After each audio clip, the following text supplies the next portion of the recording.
Hello, good morning. എല്ലാവർക്കും സുഖമാണോ? ഞാനിതാ ഉറങ്ങി എണീറ്റിട്ട് വന്നേ ഉള്ളൂ. അപ്പോൾ ഞാൻ വിചാരിച്ചു എന്തായാലും ഒന്ന് ഫ്രണ്ടിലൊക്കെ വന്നിരുന്ന് അപ്പോൾ അതൊക്കെ ചെയ്യാം. ഇന്ന് സൺഡേ ആണ്, അപ്പോൾ അവർക്കൊക്കെ ലീവാണ്. പിന്നെ അത് മാത്രമല്ല, നല്ല കേരള സ്റ്റോറിൽ പോയിട്ട് പൊറോട്ടയൊക്കെ മേടിച്ചിട്ട് വന്നിട്ടുണ്ടായിരുന്നു. അപ്പോൾ ഇന്നേക്കും കൂടിയുള്ള മേടിച്ചിട്ടിട്ട് രാവിലേക്ക്. അപ്പോൾ രാവിലത്തെ പണി ഒഴിവായി കിട്ടി, ഫ്രീ ആണ്. അപ്പോൾ രാവിലെ ഉച്ചയ്ക്കുള്ള തേലും നോക്കിയാൽ മതി. ഇപ്പോഴും തണുപ്പുണ്ട്, അതുകൊണ്ട് എല്ലാവരുടെയും തൊണ്ടയൊക്കെ പോയി കിടക്കുവാണ്. എനിക്ക് ഭയങ്കര തൊണ്ടവേദനയാണ്. ഞാൻ പറഞ്ഞ് എണീറ്റേ ഉള്ളൂ. Good morning. വേണ്ട, 7 മണിയായി. ഞങ്ങൾ ഇന്നലെ രാത്രി എന്തോ പടത്തിൻ്റെ പേര് എനിക്ക് മറന്നുപോയല്ലോ. ഇന്നലെ രാത്രി ഞാൻ പത്മാവതി മൂവി കണ്ടായിരുന്നു. അപ്പോൾ അതൊക്കെ കണ്ടു കഴിയുമ്പം ലേറ്റായിപ്പോയി, 11:30 ആയി. ഇല്ലേ, ഞാൻ ഇപ്പോൾ കുറേ ദിവസം കൊണ്ട് ഞാൻ പകലൊക്കെ ഉറങ്ങുന്നതാണ്. അപ്പോൾ ഞാൻ കുറേ ദിവസം കൊണ്ട് നടക്കാനൊക്കെ വേണ്ടിയിട്ട്, ഇപ്പോൾ തണുപ്പ് പതുക്കെ കുറഞ്ഞു വരുന്നുണ്ട്. അപ്പോൾ ഞാൻ കുറച്ച് നടക്കാനൊക്കെ വേണ്ടിയിട്ട് ഞാൻ ഇപ്പോൾ ഉറക്കമൊക്കെ എന്ന് വെച്ചാൽ പകലൊക്കെ ഉറങ്ങുന്നത് നിർത്തി.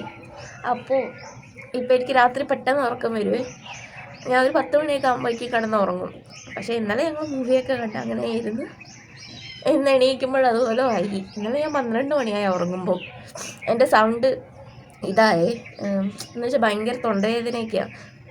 ഭയങ്കരമായിട്ട് നമ്മുടെ വായ് ഡ്രൈ ആയി പോകുന്നു. കാരണം തണുപ്പ് തുടങ്ങുകയും ചെയ്തു, അല്ല തണുപ്പ് അവസാനിക്കാറുമായി, ചൂട് തുടങ്ങുകയും ചെയ്ത് കഴിയുമ്പം ഒരുമാതിരി വരണ്ട ഒരവസ്ഥയായിപ്പോൾ. ഇപ്പോൾ ഇത്രയും ദിവസം ശരീരത്തിന് മാത്രമേ ഡ്രൈനെസ് ഉണ്ടായിരുന്നുള്ളൂ. ഇപ്പോൾ വായ് പോലും ഒരുമാതിരി ഡ്രൈ ആയി പോവുക പെട്ടെന്ന്. അങ്ങനെയാണ് ഇന്നത്തെ കാര്യം. ഞാൻ വിചാരിച്ച എന്തായാലും ഒരു ഇൻട്രോ ഒക്കെ എടുത്തിട്ട് വീടിനകത്ത് പോകാമെന്ന്. അവർ കിടന്ന് ഉറങ്ങുവാണെങ്കിൽ അപ്പോൾ ഞാൻ അവരെ ഡിസ്റ്റർബ് ചെയ്യണ്ടെന്ന് വിചാരിച്ചിട്ട് ഇന്ന് അവർക്ക് ഉറങ്ങാൻ കിട്ടുന്ന ഒരു ദിവസമല്ലേ. ബാക്കിയുള്ള ദിവസങ്ങളിലൊക്കെ അവർ 7 മണിയാകുമ്പോഴേക്കും എണീറ്റ് റെഡിയായി ഓഫീസിൽ പോകണം. അങ്ങനെയൊക്കെ ആയിരുന്നു. അങ്ങനെ കണ്ടോ, മൊത്തല പൊഴിഞ്ഞ് കിടക്കുവാണ്. ഇതൊക്കെ ഒന്ന് അടിച്ച് കാരണം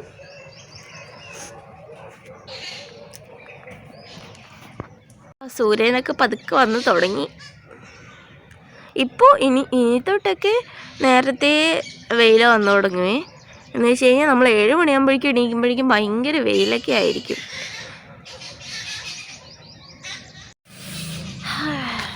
ഭയങ്കര തണുപ്പൊക്കെ ഉണ്ട്, ഇപ്പോഴും ഭയങ്കര തണുപ്പൊക്കെയാണ്. എന്നാലും നല്ല രസമല്ലേ. ഈ തണുപ്പ് കുഴപ്പമില്ല. പക്ഷേ ഈ തണുപ്പിൽ ഭയങ്കരമായിട്ട് തൊണ്ട വേദനിക്കുന്നു, ആ ഒരു പ്രശ്നം മാത്രമേ ഉള്ളൂ.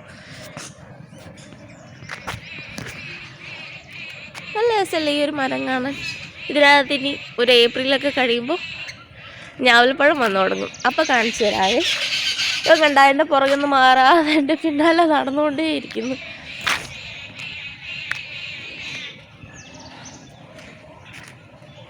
കണ്ട, ഞാനിപ്പോഴും സോക്സൊക്കെ ഇട്ടിട്ടാ.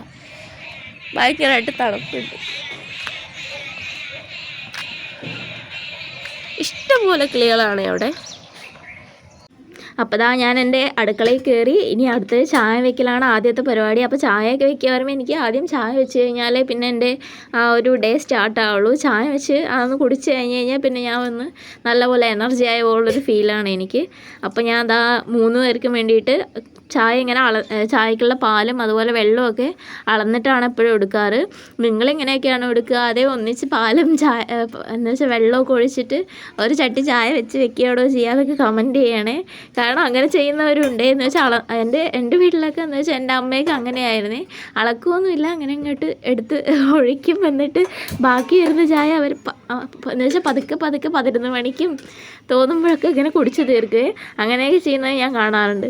പക്ഷെ ഞാൻ അങ്ങനെയല്ല കേട്ടോ. ഞാൻ കറക്റ്റ് 3 ചായ എന്ന് പറയുമ്പം അത് ഒന്നിച്ച് അങ്ങോട്ട് വെച്ച് വയ്ക്കും. കറക്റ്റായിട്ട് 3 ചായ. പിന്നെ ഞാൻ പഞ്ചസാരയും ചായപ്പൊടിയൊക്കെ ഇട്ടിട്ട് അതൊന്ന് തിളയ്ക്കാൻ വയ്ക്കുന്നുണ്ട്. എനിക്ക് ഈ ചായയും ചോറും വെക്കുകയെന്നൊക്കെ പറയുമ്പം എന്തോ വലിയൊരു ഒരു ഭാരം പോലെയൊക്കെയാണ്. അപ്പോൾ ഞാൻ പെട്ടെന്ന് ചോറിനും വേണ്ടിയിട്ടും വെള്ളം വെച്ചിട്ടുണ്ട്. പെട്ടെന്ന് ഇനി അരിയൊക്കെ കഴുകിയിടണം. പിന്നെ ചായ തിളച്ച് വന്നു. ഇനി അത് 2-3 ഗ്ലാസ്സിലോട്ട് ഒഴിച്ച് മാറ്റി വയ്ക്കണം. അങ്ങനത്തെയൊക്കെ ചെറിയ പണിയാണെങ്കിൽ പോലും എനിക്കിതൊക്കെ ചെയ്ത് തീരുന്നത് വരെ ഭയങ്കര ഒരു ടെൻഷനാണ്. പെട്ടെന്ന് പണി കഴിയുമോ, അവർ എണീക്കുമ്പോഴേക്കും ഇതൊക്കെ തീർന്നു കഴിഞ്ഞാൽ എനിക്ക് പിന്നെ അത്രയും ഫ്രീ ആയിട്ടിരിക്കാമല്ലോ എന്നാണ് ഞാൻ എപ്പോഴും വിചാരിക്കുക. പിന്നെ ഏട്ടൻ ഇന്നലെ കേരള സ്റ്റോറിൽ പോയിട്ട് വന്നപ്പം കൂർക്ക മേടിച്ചിട്ട് വന്നിട്ടുണ്ടായിരുന്നു. ഇവിടുത്തെ മാർക്കറ്റുകളിലൊന്നും എന്ന് വെച്ചാൽ ഈ നാട്ടിലൊന്നും അങ്ങനെ കൂർക്കകളൊന്നും കിട്ടാറില്ലേ. അപ്പോൾ നമ്മളിതാ കൂർക്കയൊക്കെ മേടിച്ചിട്ട് വന്നിട്ടുണ്ട്. ഇതിനൊക്കെ നല്ല വിലയൊക്കെ ഉണ്ടാവും. ഞാൻ പിന്നെ ഇതാ കൂർക്കയൊക്കെ ഒന്ന് തള്ളി എടുക്കുകയാണ്. കാരണം ഇതിൻ്റെ തോലൊക്കെ ഇങ്ങനെ നമ്മൾ ക്ലീൻ ചെയ്ത് കിട്ടാൻ ഭയങ്കര പാടല്ലേ എന്ന് പറഞ്ഞിട്ട് എന്ന് വെച്ചാൽ നാട്ടിലായിരുന്നപ്പം എൻ്റെ അമ്മയും അതുപോലെ എൻ്റെ ഹസ്ബൻഡിൻ്റെ അമ്മയൊക്കെ ഇങ്ങനെ ചെയ്യുന്നത് കണ്ടിട്ടുണ്ട്. അപ്പോൾ ഞാനും ഇതുപോലെ ഇങ്ങനെ തള്ളി എടുക്കുകയാണ്. ആദ്യം ഞാനൊന്ന് ചെയ്ത് നോക്കിയത് പാളിപ്പോയി. പിന്നെ ഞാൻ നമ്മുടെ അരിയും ചാക്കിലിട്ടിട്ട് നല്ലപോലെ ഒന്ന് കുടഞ്ഞെടുത്തേ. അപ്പോൾ നന്നായിട്ട് ക്ലീനായിട്ട് കിട്ടിയിട്ടുണ്ട്. ഇനി നന്നായിട്ട് അതൊന്ന് കഴുകി എടുക്കണം. എന്നിട്ട് ഇനി ബാക്കി എന്തെങ്കിലും ഇതിനകത്ത് തോലൊക്കെ ഉണ്ടെങ്കിൽ അതും കൂടെ ഒന്ന് ഉരിച്ചൊന്ന് മാറ്റണം. എന്ന് വെച്ചാൽ കത്തിയൊക്കെ വെച്ചിട്ട് ചെറുതായി ഒന്ന് ചുരണ്ടി കൊടുത്തു കഴിഞ്ഞാൽ പിന്നെ പെട്ടെന്ന് ക്ലീനായി കിട്ടും. അധികം കൈയൊന്നും ചീത്തയൊന്നും ആവില്ല. ഇത് ക്ലീൻ ചെയ്ത് വരുമ്പോൾ തന്നെ നമ്മുടെ കൈ ഭയങ്കരമായിട്ട് ഒരുമാതിരി എന്താ പറയുക കറ പിടിക്കും. എനിക്കത് അത് കാണുമ്പോൾ തന്നെ ഭയങ്കര ബുദ്ധിമുട്ടാണ്. നമ്മളെങ്ങോട്ടെങ്കിലുമൊക്കെ ഒന്ന് പോകാമെന്ന് വെച്ച് നിൽക്കുമ്പോഴായിരിക്കും ഇതുപോലെ ആരെങ്കിലുമൊക്കെ കൂർക്കയൊക്കെ കൊണ്ടുവന്ന് നമ്മുടെ കയ്യിൽ വെച്ച് തരിക. അപ്പോൾ എനിക്കത് കാണുമ്പോൾ തന്നെ ഭയങ്കര ഒരു ദേഷ്യമാണ്. അത് മാത്രമല്ല ഇത് ക്ലീൻ ചെയ്തെടുക്കാനും ഭയങ്കര ടൈം എടുക്കുക. ഇത് തന്നെ എനിക്ക് 1 മണിക്കൂറായി. ഞാൻ ഇങ്ങനെയൊക്കെ ചെയ്തിട്ട് പോലും ഇത് ഒന്ന് തൊലി ഉരിച്ചെടുക്കാൻ വേണ്ടിയിട്ട് എനിക്ക് 1 മണിക്കൂറായേ. അപ്പോൾ ഞാനിങ്ങനെ ക്ലീൻ ചെയ്തുകൊണ്ടിരിക്കുകയാണ്. ഇത് ക്ലീൻ ചെയ്ത് കഴിഞ്ഞ് കഴിയുമ്പം കൈയൊക്കെ ഒരുമാതിരി ഡ്രൈ ആയിട്ട് പിന്നെ നമുക്ക് എന്ത് പിടിച്ചു കഴിഞ്ഞാലും ഒരു കരകരപ്പ് ഫീലായിരിക്കും. അപ്പോൾ ഞാൻ കഴുകിയൊക്കെ എടുത്തു കഴിഞ്ഞു. അപ്പോൾ ഞാൻ എൻ്റെ കൈ ഇങ്ങനെ കാണിച്ചു തരുവാണേ. ഇനി ഇതിന് വേണ്ടിയിട്ട് കുറച്ച് ഉള്ളിയും ചെറിയ ഉള്ളിയാണ് ഞാൻ എടുക്കുന്നത്. ഏട്ടൻ നല്ല ചെറിയ ഉള്ളിയും വാങ്ങിച്ചിട്ട് വന്നിട്ടുണ്ടായിരുന്നു. അപ്പോൾ ചെറിയ ഉള്ളിയൊക്കെ ഒന്ന് തോല് കളയണം. അങ്ങനെ എൻ്റെ ഉപ്പേരി റെഡി ആയിട്ടുണ്ട്. ഞാൻ ബാക്കിയൊന്നും വീഡിയോയിൽ എടുത്തില്ല, കാരണം ടൈം പോയിക്കൊണ്ടിരിക്കുകയായിരുന്നു. ഇനി ഞാൻ കുറച്ച് സ്കൂട്ടിയൊക്കെ ഓടിക്കാൻ പോകണമെന്ന് വിചാരിച്ചിട്ട് പെട്ടെന്ന് പണി ചെയ്തുകൊണ്ടിരിക്കുകയാണ്. കാരണം സ്കൂട്ടി ഓടിക്കാൻ പഠിക്കണമെന്ന് ഞാൻ കുറേ ദിവസം കൊണ്ട് വിചാരിക്കുന്നതായിരുന്നേ. ഏട്ടൻ ഇന്നലെ പൊറോട്ടയും അതുപോലെ ചിക്കൻ കറിയും എഗ് കറിയൊക്കെ കൊണ്ടുവന്നിട്ടുണ്ടായിരുന്നു. അപ്പോൾ ഇനിയിപ്പോൾ എന്തായാലും രാവിലേക്ക് പണിയൊന്നുമില്ല. ഇതൊക്കെ എടുത്ത് ചൂടാക്കി കഴിച്ചാൽ മാത്രം മതി. പിന്നെ അത് മാത്രമല്ല ഏട്ടൻ വേറെയും കുറേ സാധനങ്ങൾ ഇന്നലെ കേരള സ്റ്റോറിൽ പോയപ്പോൾ കൊണ്ടുവന്നിട്ടുണ്ടായിരുന്നു കേട്ടോ. പഴവും നേന്ത്രപ്പഴം നമ്മുടെ നാട്ടിലത്തെ, പിന്നെ കപ്പ, അതുപോലെ നമ്മുടെ കൂർക്ക, പിന്നെ കുറേ സ്നാക്സും കാര്യങ്ങളൊക്കെ കൊണ്ടുവന്നിട്ടുണ്ടായിരുന്നേ. അതുപോലെ പപ്പടവും കാര്യങ്ങളും ഒക്കെ കൊണ്ടുവന്നിട്ടുണ്ടായിരുന്നു. ഈ മധുരമുള്ള സ്നാക്സൊക്കെ എനിക്ക് ഇഷ്ടമാണ്. അപ്പോൾ ഞാനിങ്ങനെ ഏട്ടനോട് പറഞ്ഞായിരുന്നു സ്നാക്സ് കൊണ്ടുവരണേന്ന്. പിന്നെ കുറേ പൊടികൾ എന്ന് വെച്ചാൽ നമ്മുടെ മല്ലിപ്പൊടി അങ്ങനെയുള്ള കുറേ പൊടികളും, അതുപോലെ മെയിനായിട്ട് നമ്മൾ അരി മേടിക്കാൻ വേണ്ടിയിട്ടാണ് പോയത്. ഇവിടെ ഇഷ്ടം പോലെ അരികളുണ്ട്. ഞാൻ മാർക്കറ്റിൽ പോകുമ്പോൾ കാണിച്ചു തരാവേ.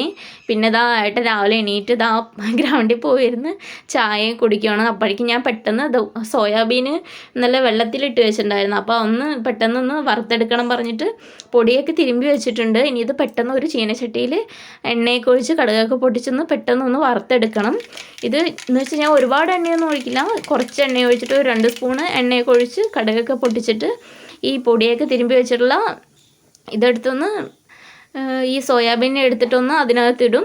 എന്നിട്ട് നല്ലപോലെ ഒന്ന് വെന്ത് എന്ന് വെച്ചാൽ വേവൊന്നുമില്ല. എനിക്കിതിൻ്റെ വേവൊന്നും നോക്കാം, സോയാബീന് ഇതുപോലെ വേവൊക്കെ ഉണ്ടോ എന്ന് എനിക്കറിയില്ല. എന്നാലും ഞാൻ എൻ്റെ ഒരു മനസ്സമാധാനത്തിന് ഒരു 1/4 മണിക്കൂർ ഇട്ടിട്ട് ഒന്ന് വേവിച്ചെടുത്തിട്ടുണ്ട്. പിന്നെ എൻ്റെ ഉപ്പേരിയൊക്കെ ആവാറായിട്ടുണ്ട്. കൂർക്ക ഇതായിട്ട് ഭയങ്കര ഇഷ്ടമാണ്. ഏട്ടൻ കല്യാണം കഴിഞ്ഞ് ആദ്യമായിട്ട് വന്ന സമയത്ത് ഇതുപോലെ കൂർക്ക ഉപ്പേരി വേണമെന്നായിരുന്നു ഞങ്ങളോട് പറഞ്ഞിട്ടുണ്ടായിരുന്നു. പിന്നെ നമ്മൾ കുറേ നേരം കഴിഞ്ഞ് ഭക്ഷണമൊക്കെ കഴിച്ചിട്ട് ഇതുപോലെ ഒന്ന് ഡ്രൈവിങ് പഠിക്കാൻ വേണ്ടിയിട്ട് ഇതുപോലെ BSFൻ്റെ തന്നെയാണ് ഈ സ്ഥലങ്ങളൊക്കെ. അപ്പോൾ ഞങ്ങൾ അവിടേക്ക് പോയി കുറേ നേരം പഠിക്കുകയൊക്കെ ചെയ്തിട്ടുണ്ടായിരുന്നു. പിന്നെ ഞാൻ തിരിച്ചു വരുമ്പോൾ കുറച്ച് വീഡിയോസൊക്കെ എടുത്തിട്ടുണ്ട്. അപ്പോൾ ഞാനിങ്ങനെ എന്ന് വെച്ചാൽ എൻ്റെ ബാക്കിലിരുന്ന് കുറേ വീഡിയോസൊക്കെ എടുത്തേ ക്യാമ്പിൻ്റെ. നമ്മളിങ്ങനെ മെയിൻ റോഡിലേക്ക് കയറിക്കൊണ്ടിരിക്കുമായിരുന്നേ. അപ്പോൾ ഞാൻ വിചാരിച്ച എന്തായാലും ഒന്ന് വീഡിയോ ഒക്കെ എടുക്കാം, കാരണം ഇവിടുത്തെ ക്യാമ്പും ഏരിയയൊക്കെ ഒന്ന് കാണിച്ചു തരാം. പിന്നെ ഞങ്ങളൊന്ന് കടയ്ക്കും കൂടെ പോകാമെന്ന് വിചാരിച്ചിട്ടാണ്.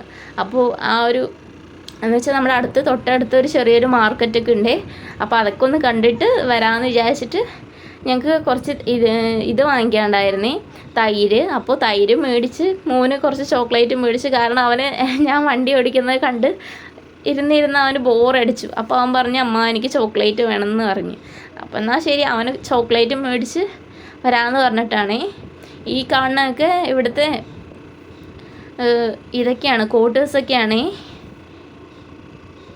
പിന്നെ നമ്മുടെ ക്യാമ്പിൻ്റെ ചുറ്റും 2 റോഡ് സൈഡിലും ഇഷ്ടംപോലെ മരങ്ങളും ഒക്കെ വെച്ചിട്ടുണ്ട്. ഇതാണ് നമ്മുടെ തൊട്ടടുത്തുള്ള ഒരു മാർക്കറ്റ്. ഇവിടെ ഇഷ്ടംപോലെ കടകളുണ്ട്. ഇവിടെ ദാ ജ്യൂസ്, കരിമ്പൻ ജ്യൂസൊക്കെ അടിക്കുന്നുണ്ട്. ഇപ്പോൾ തണുപ്പ് കുറയാൻ തുടങ്ങിയില്ലേ. പിന്നെ അത് മാത്രമല്ല ചൂടൊക്കെ ആയി തുടങ്ങി. അപ്പം എന്തായാലും ഇനി എല്ലാം അവിടെ ഇതുപോലെ കരിമ്പൻ ജ്യൂസും ഐസ്ക്രീമിൻ്റെ കടകളും ഒക്കെ വന്നു തുടങ്ങും. അപ്പോൾ ദാ നമ്മൾ ഇവിടെ എത്തിയിട്ടുണ്ടേ.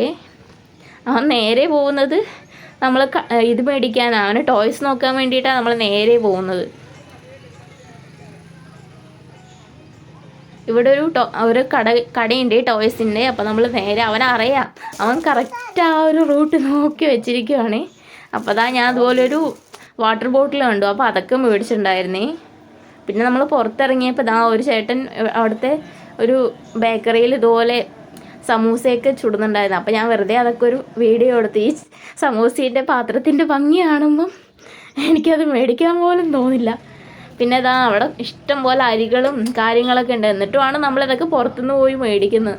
കാരണം ഇതൊക്കെ പച്ചരി പോലെയാണ്, പച്ചരിയൊക്കെ ആ ഒരു ഫ്ലേവറും ഇതൊക്കെയാണ്. എന്ന് വെച്ചാൽ പെട്ടെന്ന് വെന്ത് കുഴഞ്ഞു പോകും. നമ്മുടെ ഇഷ്ടത്തിന് കഴിക്കാൻ പറ്റുള്ള അരി പോലെയൊന്നും അല്ല അത്. എൻ്റെ ഇന്നത്തെ വീഡിയോ നിങ്ങൾക്ക് ഇഷ്ടമായെങ്കിൽ പറയണേ. കാരണം ഞാൻ ഒരുപാട് വീഡിയോസൊന്നും എടുത്തില്ല, എത്രയൊക്കെ എടുത്തുള്ളൂ. പിന്നെ ഞങ്ങൾ ഇനി വീട്ടിലേക്ക് പോവും.